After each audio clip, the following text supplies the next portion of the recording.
Thank you, Kathy. So welcome everybody to this second session of Distance and Blended Learning Basics. This session is for you if you are an administrator, a coordinator, or a teacher, anyone who would be considered instructional staff, or anyone who supervises instructional staff. In this session, we're going to make sure that you can identify at least 2 approaches to offering distance learning and give an example of each. Personally, I don't really think it's that important to split hairs over like what approach exactly are you using, but it is important to just have a really solid understanding of how you are using distance learning, and how it's going to either supplement or complement your synchronous instruction. So we hope that you'll be able to just in general identify 2 approaches and then also identify the approach to distance learning currently being offered in your setting or that you would like to offer. And then be able to explain why a blended approach to distance learning may support learner success and persistence. So as we've seen in the last session, distance learning is kind of a confusing term. It's not actually about the physical distance. What really matters is time. Distance learning always happens asynchronously in Minnesota adult education. However, this doesn't mean that learners are always working alone and they never interact with their teacher or their peers. To the contrary, feedback and support are really, really essential aspects of distance learning. So whatever it looks like, you're using a platform, you're using TVM, you're using a teacher-created course, learners are accessing content, they're learning and practicing skills, they're getting feedback and support, and then they're reviewing that content, making revisions to their work. And we know that's where the learning really happens, when you have that review and reflection of what you've been doing. So our first approach that we're going to talk about is the supplemental approach to distance learning. And I have a crock pot in the picture because I think for the teacher, this is like the set it and forget it model of distance learning. You have distance learning that you provide to your learners kind of as an add-on. You provide it to them, but it's not really required. Like they can still learn and participate in class, even if they're not doing the distance learning component. It's optional. It's kind of just a bonus on top of what is already happening during class time. Hopefully, the distance learning work is being monitored by someone, but it may not be the same person who is teaching the class. It could be someone else at your program. So just as an example, any platform where all of the content is automatically assigned. So this is a screenshot from MobyMax. You can set modules to just automatically assign skills. Again, for the teacher, it's that kind of set it and forget it model. Read Theory is also like this. Read Theory, you can't assign specific content to your learners. They take a diagnostic assessment and then everything is just auto-assigned to them based on that initial assessment and how they do on subsequent assignments. Duolingo is also like that. The teacher really has no control over the content that the learner is seeing. The platform just feeds them the next lesson. Typing programs, maybe the teacher can assign specific things in a typing program, but generally that's pretty automated. Like learners just sign in and do the next assignment. Edmentum Exact Path is like this, where learners take a diagnostic assessment and then the platform just spits out content that the platform has determined that they need based on that assessment. MobyMax, again, has that automatically assigned skills option. Um, and then also platforms where learners are mostly self-selecting content. So LE Solo is like this. There is a placement test to provide guidance to learners about what might be most appropriate, but learners have a lot of freedom to just kind of go in and explore whatever they think is interesting. Khan Academy is like this. Learners have a ton of freedom to just explore and access whatever content they want to. If you have the ReadWorks library option turned on, learners can just go and self-select passages to read. Oh, sorry. A couple asterisks there because teachers in some of those platforms, teachers do have the ability to assign specific content or make changes to the auto-assigned content. But again, the majority of it, you can just set it up and then not really have to do a whole lot of active work as the teacher. Learners are just going to keep getting lessons and practice activities. So another other examples of kind of a supplemental approach would be any situation where distance learning options are available to learners who want them, such as over a school break or for particular learners who have special interests or just want extra practice. I think it's pretty common. A lot of programs, winter break or spring break is coming up. Teachers are going to print out some paper packets and send it home with learners. And hopefully learners are doing that over the break. And then when they return it, they can, get a few distance learning hours entered in SID. At Open Door Learning Center in Literacy, Minnesota, sometimes teachers will just use ReadWorks as a supplement for learners who want extra practice. And the ReadWorks assignment doesn't even get turned back into the teacher, it gets turned into the DL coordinator. And that person is the one who goes through and checks the learner's work. And then if their score is high enough, they enter time for them in SID. TVM lessons on an isolated skill. So let's say you're teaching a skill in your class. There are some learners who want some extra practice or support with that skill. So you do a customized TVM lesson just for those particular learners.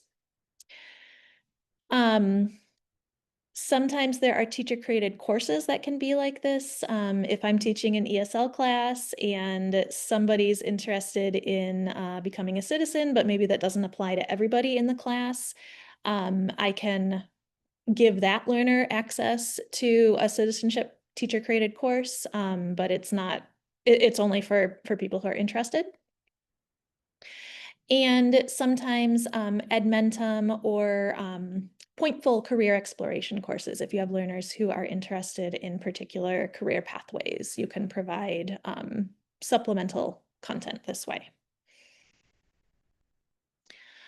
And then DL approach number 2 is a hybrid approach, and kind of like hybrid corn or vegetables or whatever, it can look very different. You can get a lot of different things that would be considered a hybrid approach.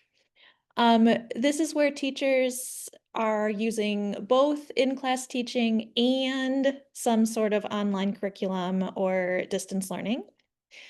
The same teacher is teaching the class and monitoring the DL work. So it's a little more integrated than just a purely supplemental approach. The DL work may or may not be closely related to the in-class work. Just as an illustration, this is a teacher in a county jail is teaching about identifying the main idea and supporting details using biographies and memoirs. So they're doing this work in class, and the teacher is teaching lessons on this skill. And then In addition to that, she provides learners with a packet of biographical passages printed out from ReadWorks. Most of the passages have questions about supporting details, but these are not the same texts and obviously not the same exact questions that they're doing in class. So it's kind of related, but it's just it's extra.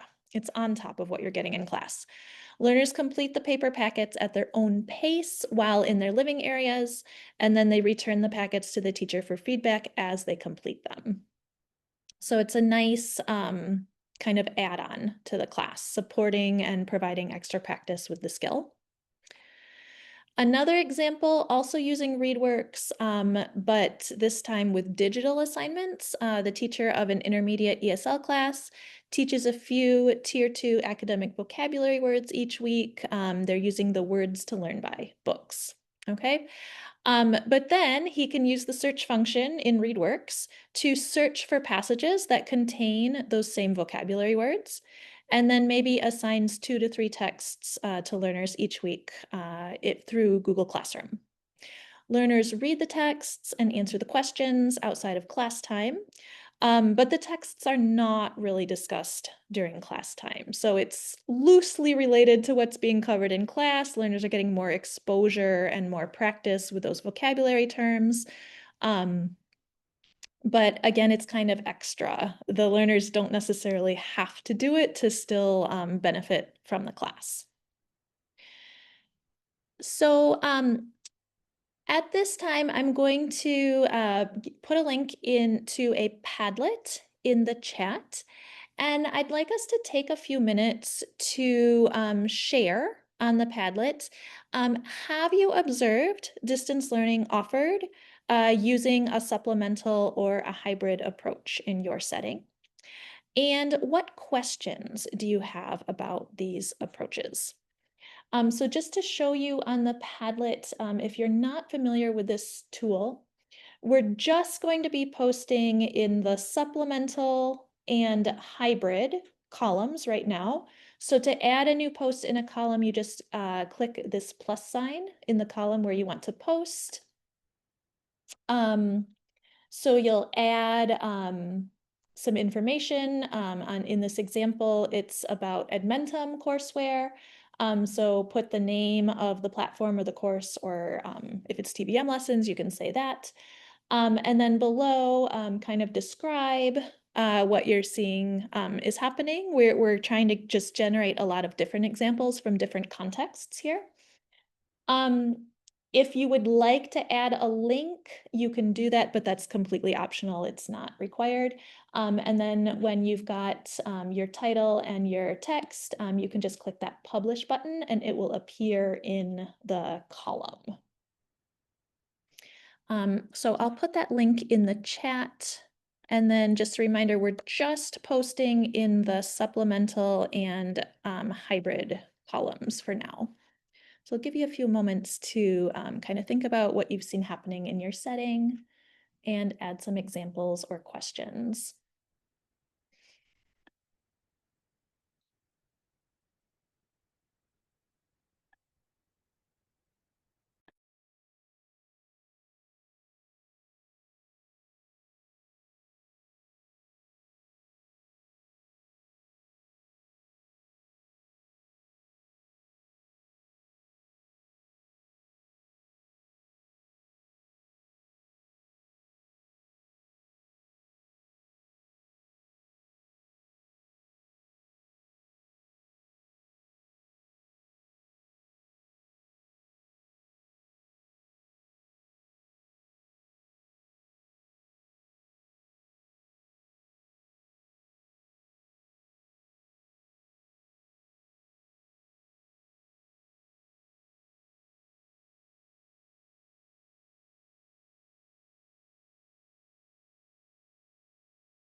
Welcome. I see a couple people just joined us from the waiting room. We are working on a Padlet right now. I'll put the link again in the chat. We're talking about supplemental and hybrid approaches to distance learning. So if you have any examples you'd like to share, you can add them or just read through what others have posted, maybe add a comment or question. If you'd like, we'll take about 1 more minute for this task.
So thank you for your comments on the Padlet. Um, if you're currently not looking at the Zoom window, I would encourage you to return to Zoom just so everybody is looking at the same thing at the same time. Um, I see a lot of posts in the supplemental column, which is fine and not surprising at all. I think oftentimes when people are getting started with distance learning, um, this is the way you do it. It's probably the easiest for a teacher, right? It's that set it and forget it kind of approach.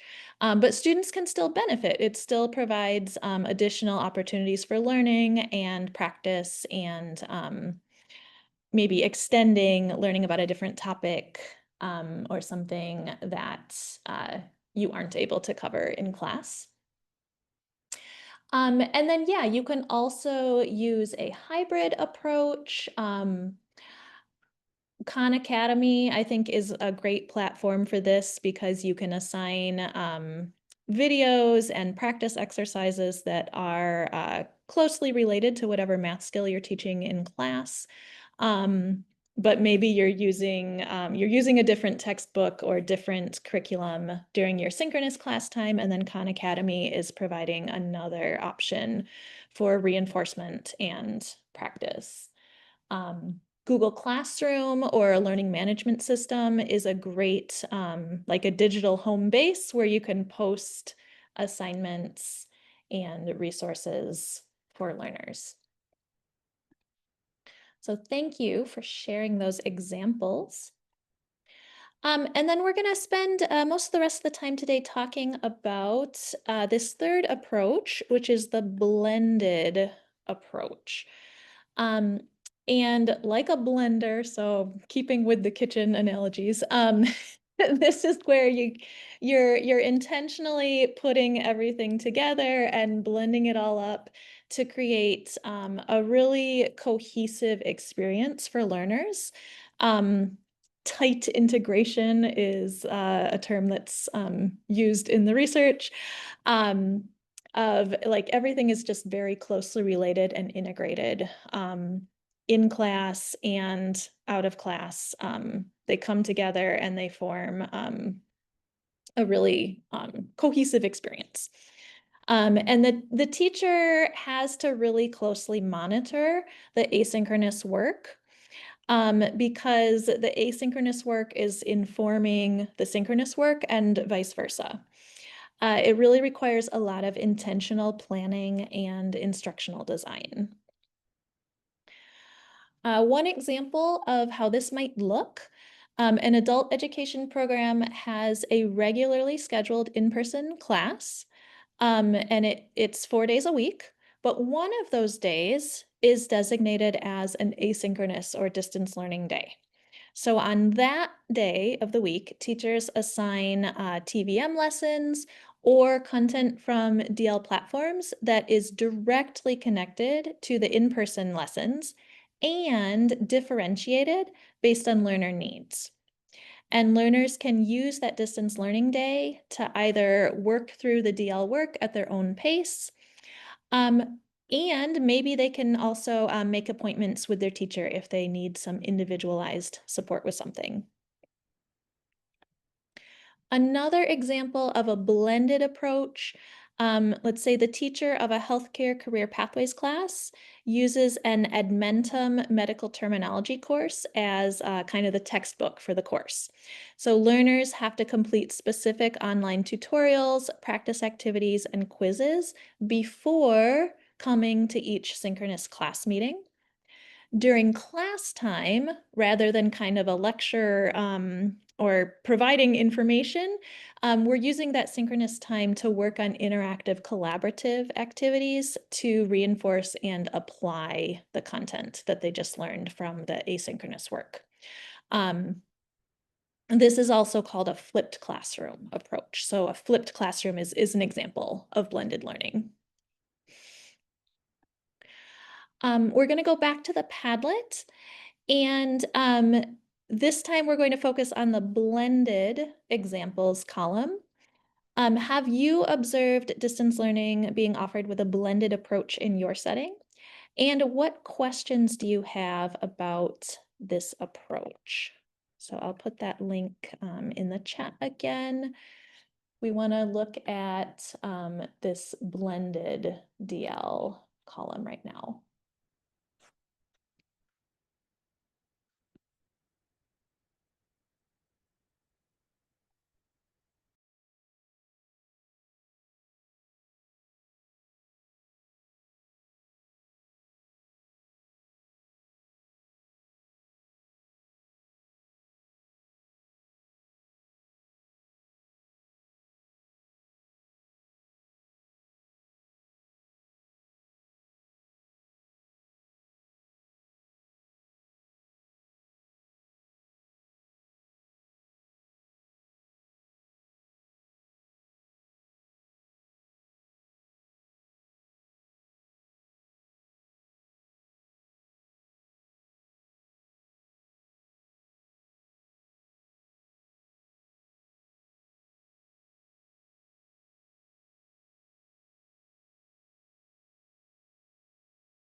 Thanks for your comments on the Padlet. I'll invite you to return to your Zoom window or tab again, so we're all looking at the same thing together. I noticed there are fewer responses for examples of blended distance learning, which actually doesn't surprise me. As I said before, this can be kind of a heavy lift sometimes. It really does require more intentional planning and familiarity with your distance learning platform, or time to complete TVM certification, or create a teacher-created course even. Somebody said something about, oh yeah, Adam, you want to expand on this a bit? Maybe this is why it's a model that might be less common in Minnesota. It's just a theory question, really. I mean, if you don't, in other states where seat time doesn't matter, and so it doesn't matter whether what a distance learning platform is being used inside a class or outside a class, and maybe they're not even tracking that stuff for funding reasons, then they have more flexibility about how they can put some students in maybe like a face-to-face group and other students in class working on Khan Academy. And so that way, one example of blended learning where they're splitting up the class doesn't matter. You're right. So they're not caring about counting, double counting hours. So I just feel like in the other states and there, it might be easier to implement blending models where you're not so concerned about what they're working on um, for funding purposes. Yeah, Just that just a completely thought makes sense. question. Yeah, yeah. Yeah, if I'm gonna take the time to make a TVM lesson, or like I'm less motivated to just post additional activities in my LMS if it's not gonna count for distance learning hours. Like I probably um, need to put in the extra time to make it a TVM lesson so I can actually count it as hours. Um, yeah, so maybe I'm a little more reluctant to do that as a teacher. Yeah, definitely. Um, People are maybe using Moodle or Google Classroom course in addition to their in-person or online synchronous class meetings. Maybe people are using stations, yep, to kind of blend online resources and in-person classes. Um, Yeah, coaching is kind of a nice option where you can give learners work that's, differentiated or specific to what they need, and then they can get live synchronous feedback on it. Um, so thank you for sharing those examples. Um, we do have some research evidence that blended might be more effective than either just classes or just distance learning on its own. There's a Department of Education meta-analysis of research studies that I've put in the notes that you can peruse if you'd like to. And also we have this Adult Basic Education Impact Report from LAN. This is from a few years ago, and I would take it with a grain of salt because it's not that group 3 is just any students who are using distance learning, not necessarily with a blended approach, but maybe just as a supplemental or hybrid approach. But they're using asynchronous and synchronous learning together. And we do have evidence from Minnesota that students make greater level gains when they have both ways of learning available to them. A blended approach may be more effective for these 4 reasons that I'll talk about a little bit more. It provides for greater intensity of instruction, opportunities for spaced learning, multiple modalities for learning, and maybe most importantly, I think flexibility and choice for learners. So by intensity of instruction, we mean the number of instructional hours in a given period of time. So for example, 10 hours of learning per week would be more intensive, obviously, than 10 hours per month. And research has shown that intensity, not just the total number of hours, but having them in closer together in time, is key to learning gains. Blended learning also provides great opportunities for spaced learning or retrieval practice, which is a form of spaced learning. There are some resources linked in your notes document related to this. It's pretty cool, like relearning concepts after a period of time. So not just learning it something one day and then coming back to class and getting more content the next day, but revisiting what you learned. So maybe later that same day or the next day or the next week reduces the amount that is forgotten. And so when you're adding on asynchronous learning opportunities to your synchronous class, you're providing more opportunities for these spaced learning or retrieval practice events.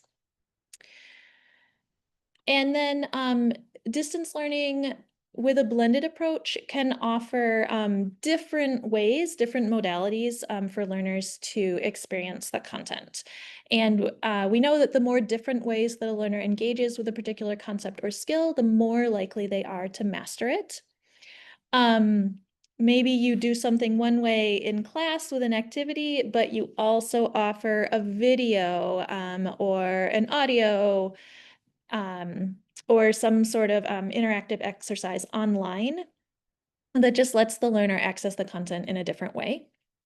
Or the concept might be explained a different way or with different examples that connect better for that particular student. And then online or asynchronous learning adds learner choice. Maybe I don't feel like I need practice with this particular skill, but I know I do need practice with this other skill. So I'm going to focus in on that when I'm doing my asynchronous work at home. It gives me unlimited opportunities to review. So I can watch that Khan Academy video as many times as I need um, to help me understand that content. And it gives me flexibility. Have any of you gotten notifications or seen from the submission time, like my learner just submitted that assignment at 2 a.m. last night? Right? Learners can do it whenever works for them. And we know that learners are busy and have a lot of responsibilities. So we know that blended learning has a lot of examples, but it's not always easy to implement. There are a lot of very legitimate challenges to doing blended learning. I think the biggest challenge probably is time for teachers. Teachers need time for planning, they need training, and they need support to really thoughtfully implement a blended approach. We know that learners have many responsibilities outside of class. Maybe just attending my synchronous classes is all that learner can handle at that point in their life. Learners may lack access to appropriate devices and or internet service outside of your program site. Some platforms or online tools are not particularly mobile friendly, and we know that many learners are dependent on smartphones. They do not own a computer or a device with a larger screen. Learners may have very low digital literacy skills and they need support in order to navigate the platforms, manage all those usernames and passwords, find the correct assignments, complete the assignments correctly. And maybe learners also need more self-study or self-management skills to manage that independent piece. So we'll return to the Padlet one more time. What resonated with you about these approach this specific blended learning approach. You can add some advantages and challenges. Why do you think blended learning could support learner success and persistence?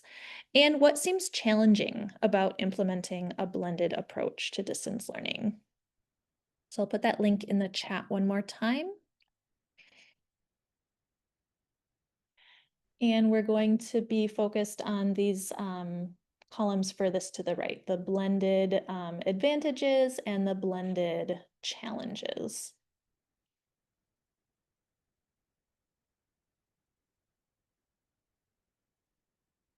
Yeah, and very important, be sure that you're scrolling all the way to the right so that you can see those last two columns.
Thank you for your contributions to the Padlet.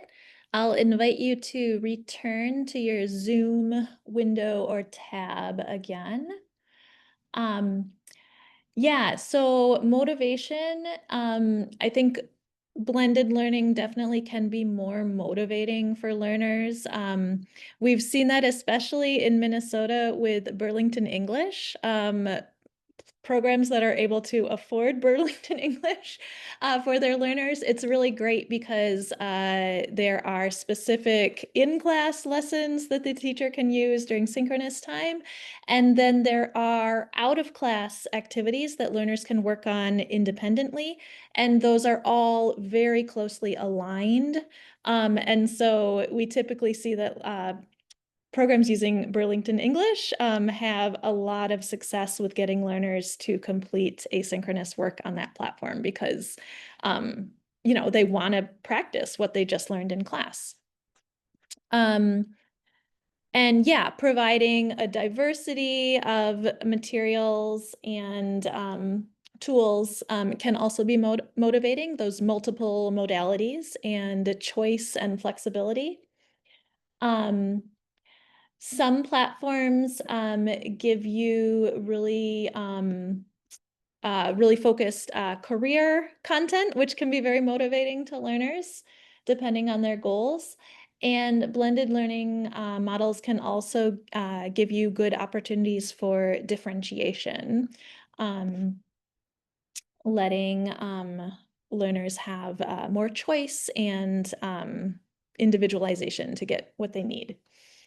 Um, Personally, I found when sometimes I would be teaching in a program and my manager would say, okay, everybody is going to use this distance learning platform in their class, and you need to get your learners to do as many hours as possible on this platform.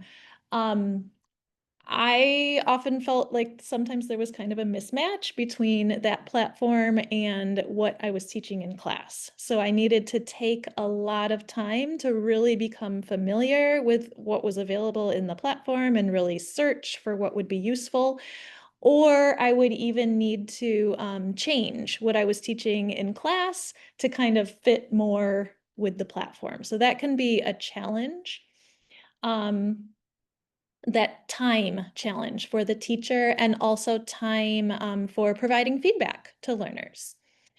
And then we see some digital inclusion challenges, right?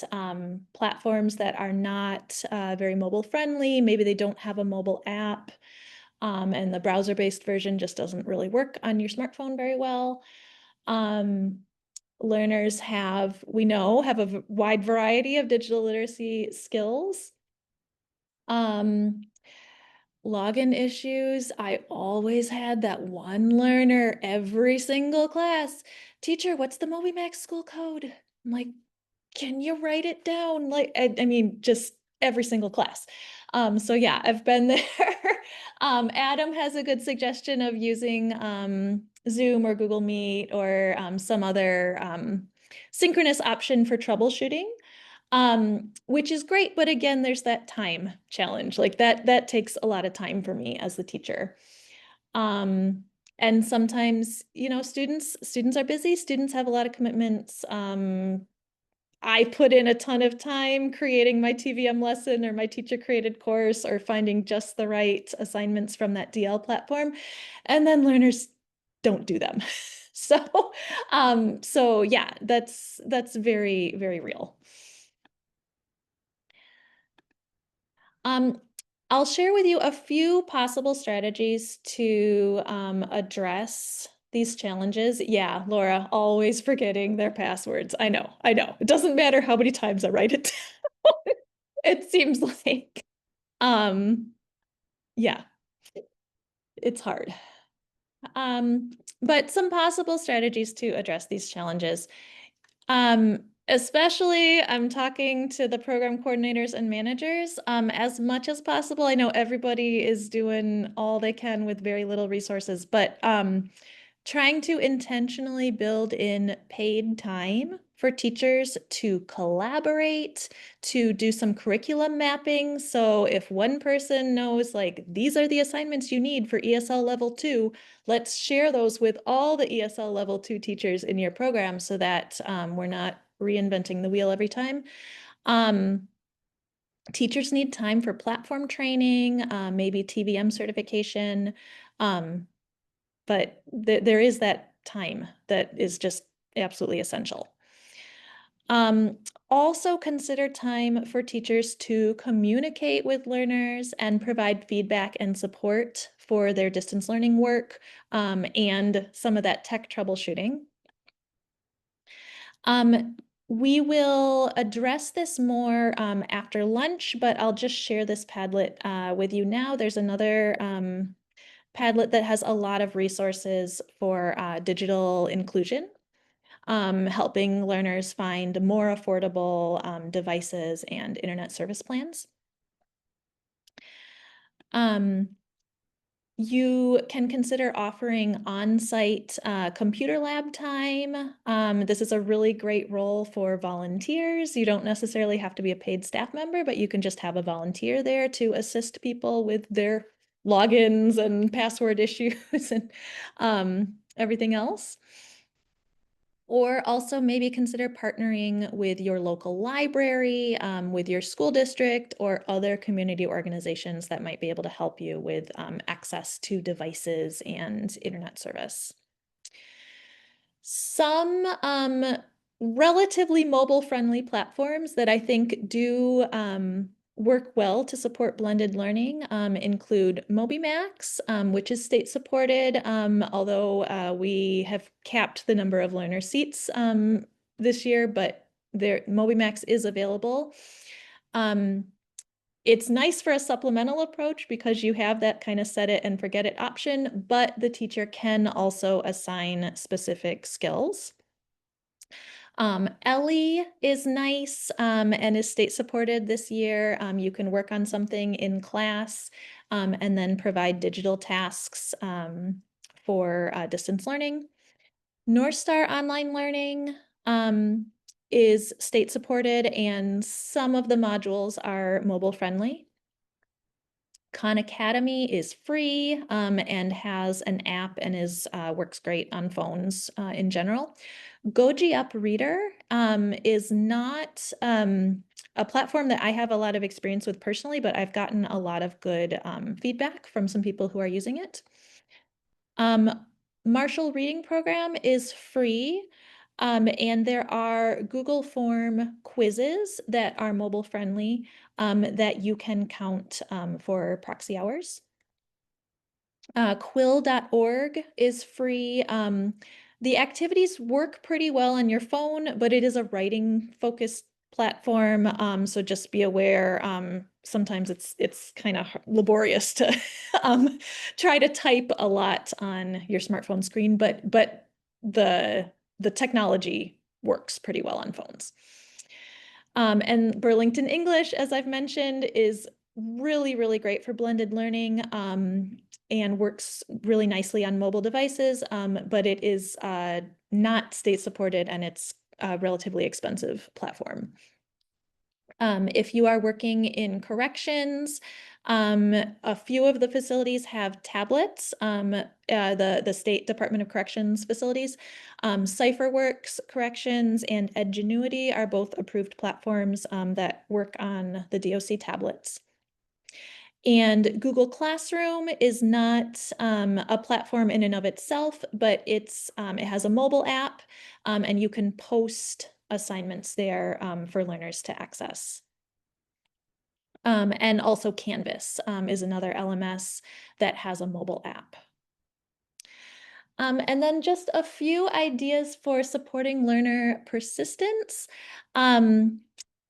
Be sure that you have a way to communicate with your learners. Many programs use WhatsApp. There are starting to be some more security and privacy concerns around WhatsApp, but it's still a great option if learners are familiar with using it. I would also recommend looking into Remind or Talking Points for messaging. If you're using an LMS, often it has a function where you can send messages or announcements right in the LMS. Some platforms like Edmentum have an internal messaging system right in that platform, so you don't have to use a separate LMS or other platform. Maybe you have a school or a class website or social media pages where you can post announcements and updates. Many programs offer incentives, small prizes, gift cards, drawings, raffles. This photo with the haystacks is from Northwest Service Cooperative. They actually have field trips for their learners. For learners who complete a certain amount of distance learning work, they all get to go on a field trip. It's really fun. And then just be sure that you're checking in regularly with learners about their progress and how their distance learning asynchronous work is connected to their goals and helping them see that connection there. So I have gone just about to time and I want to be sure everybody has a lunch break. Um, Please be sure to fill out this attendance form for this session. I didn't leave much time for questions, but I'll be back after lunch. So